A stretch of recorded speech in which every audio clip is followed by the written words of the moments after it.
Programang ito ay rated SPG. Striktong patnubay at gabay ng magulang ang kailangan. Maaaring may masiselang tema, lengguwahe, karahasan, sexual, horror o droga na hindi angkop sa mga bata.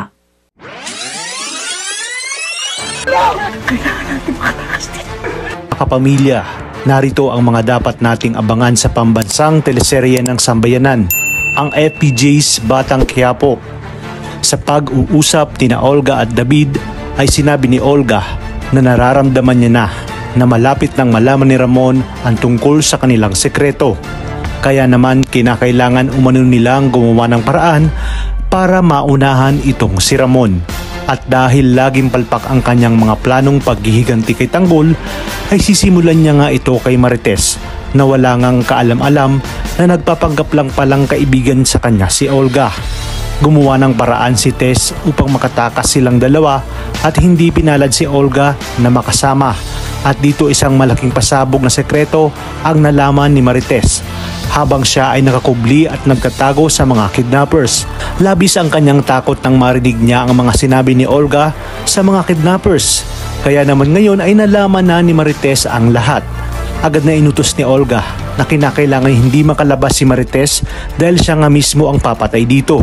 Nagsisimula pa lang daw siya sa paghihiganti niya kay Tanggol dahil nais niyang iparamdam kay Tanggol kung gaano nga kasakit ang mawala ng mahal sa buhay. Sa kabilang banda, inutos naman ni Angkong na kinakailangan nilang mapatay si Ramon Montenegro para sila na nga ang maghari sa Quiapo at kukunin nila lahat ng supplier nito. Habang si Tanggol naman ay magsisimula na sa una niyang misyon.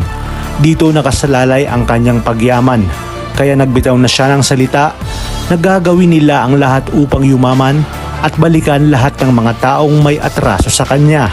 Aksidenteng nakita ni Roy si Ramon kaya di sila nag-aksaya ng panahon at agad na pinaputukan ng bala ang mga ito kasama ang mga tauhan ni Ramon. Ngunit hindi magpapatalo si Ramon at makikipagsabayan siya sa mga ito. Sa pagkakataong ito ay muling magkukrus ang landas ni Tess at Ramon.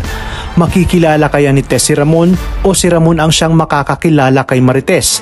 Dito na kaya malalaman ni Ramon ang buong katotohanan tungkol sa kung sino talaga ang kanyang tunay na anak. Talagang kapanapanabik ang mga susunod na tagpo sa teleseryeng ito. Kaya naman sabay-sabay natin tong pakaabangan. At kung bago ka pa lamang sa aking channel, sana'y huwag kalimutang mag-like at subscribe. Pindutin ang notification bell para updated kayo palagi. Maraming salamat sa inyong panonood at hanggang sa muli, kapamilya.